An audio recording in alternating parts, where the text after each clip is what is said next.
తెలంగాణ రాష్ట్రంలో కాంగ్రెస్ పార్టీకి లోక్సభ స్థానాలు ఎందుకు తగ్గినాయి అనే దాని మీద ఒక కమిటీ నిర్ణయించింది.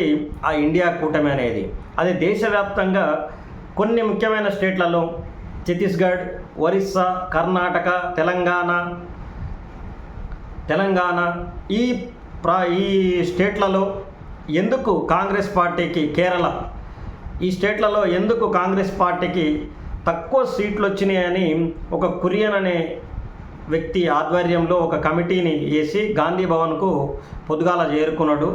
ఏం జరిగింది అని అంటే, తెలంగాణ రాష్ట్రంలో మంచి మెజార్టీతో 64 సీట్లు సంపాదించి కాంగ్రెస్ పీఠం దక్కించుకున్నా కానీ కేవలం 3 నెలల వ్యవధిలోనే 17 సీట్లకు గాను 8 సీట్లకు సగానికి సగం పడిపోవడానికి ముఖ్య కారణము కాంగ్రెస్ పార్టీ నిర్ణయాలు, కాంగ్రెస్ పార్టీ మోసాలు, కాంగ్రెస్ పార్టీ చెప్పే కల్లబొల్లి కబుర్లను తెలంగాణ ప్రజలు నమ్మే స్థితిలో లేకపోవడం వల్ల కాంగ్రెస్ పార్టీకి 8 సీట్లకే పరిమితం ఇచ్చారు. తెలంగాణ ప్రజలలో చైతన్యం చాలా ఎక్కువ ఉంటుంది, వేగవంతమైన నిర్ణయాలు తీసుకుంటారు. అందుకోసము బీజేపీ పార్టీకి 8 సీట్లు ఇవ్వడం జరిగింది. బీజేపీకి 8, కాంగ్రెస్కి 8, ఒకటి ఎంఐఎంకి ఇచ్చారు, బీఆర్ఎస్ పార్టీకి 0 ఇచ్చారు. ఎందుకంటే బీఆర్ఎస్ పార్టీ అనేది ఏ కూటమిలో లేకపోవడం వల్ల 0 సీట్లను ఇచ్చారు.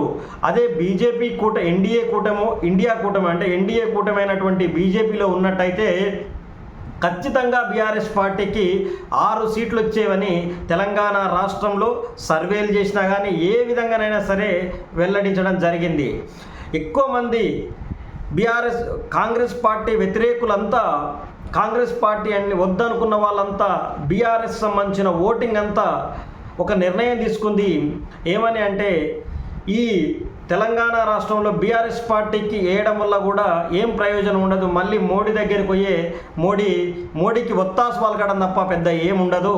అందుకోసం డైరెక్ట్గా బీజేపీ వాళ్ళనే గెలిపిస్తే, బీజేపీకే అధికారం అంటగడితే ఖచ్చితంగా ఏదో కొంత మంచి జరగవచ్చు అని తెలంగాణ ప్రజలు వేగవంతమైన నిర్ణయం తెలివిగా తీసుకోవడం వల్ల బీజేపీ పార్టీ 4 స్థానాలకు గెలిచి 8 స్థానాలకు చేరుకుంది.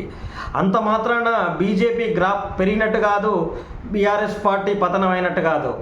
మళ్ళీ ఇప్పుడు రీఎలక్షన్లు జరిగితే, ఎమ్మెల్యే ఎలక్షన్లు, కాంగ్రెస్ పార్టీకి 60 నుంచి 20 స్థానాలకు పడిపోయినా మనం ఆశ్చర్యపోవాల్సిన అవసరం లేదు. కాంగ్రెస్ పార్టీని తెలంగాణ ప్రజలు వద్దనుకుంటున్నారు అని చెప్పడానికి నిదర్శనమే లోక్సభ ఎన్నికలలో 8 సీట్లు రావడము.